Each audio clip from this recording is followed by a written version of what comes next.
শীতকালে কিছু প্রজাতি আছে যারা খোলস ত্যাগ করে। এখন শীতকাল, এই প্রজাতিরা খোলস ত্যাগ করছে। প্রথমে ছিল মুসলিমদের প্রতি আগ্রাসন, এবারে হয়ে গেল যীশু খ্রিস্টের প্রতি আগ্রাসন, কালকে হবে বৌদ্ধ ধর্মের প্রতি আগ্রাসন, তারপরে জৈন ধর্মের প্রতি আগ্রাসন, তারপরে হবে নাস্তিকদের প্রতি আগ্রাসন। মৌলবাদের দুটো হাত দুটো পা তো থাকেই, তার সঙ্গে থাকে অজুহাত। এই কারণে এই ধর্মকে, তো ওই কারণে ওই ধর্মকে। ওদের কি ধর্ম? এই যে সনাতনী সনাতনী বলে চেল্লায়, কারা সনাতন? আমরা তো স্বামী বিবেকানন্দের সনাতন ধর্ম মানব, রামকৃষ্ণ দেবের সনাতন ধর্ম মানব, শ্রী শ্রী মা শারদা সনাতন ধর্ম মানব। আমরা কি এই সনাতন ধর্ম মানব যেখানে অসহিষ্ণুতা, ছোট করা, হত্যা করা, জাতি বর্ণ ধর্মের ভিত্তিতে মানুষকে হত্যা করা, এইসবকে বিশ্বাস করব না তো।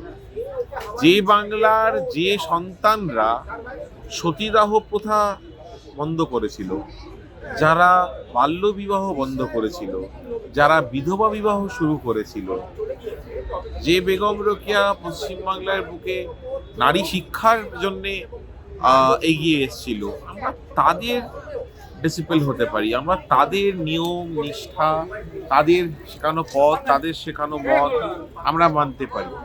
এই সব অসভ্য বর্বর তথাকথিত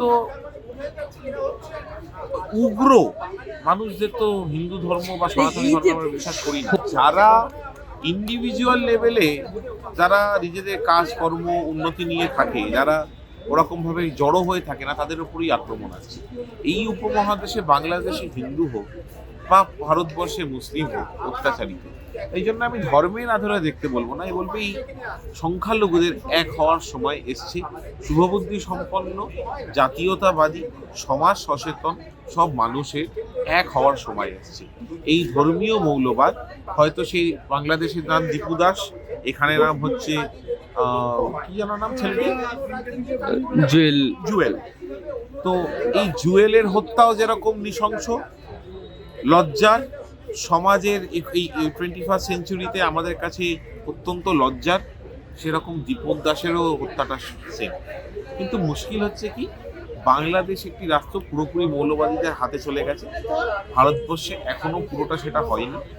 ভারতবর্ষে এখনো আইন কানুন ব্যবস্থা আছে, আমরা সেই আশাতেই লড়ে যাচ্ছি।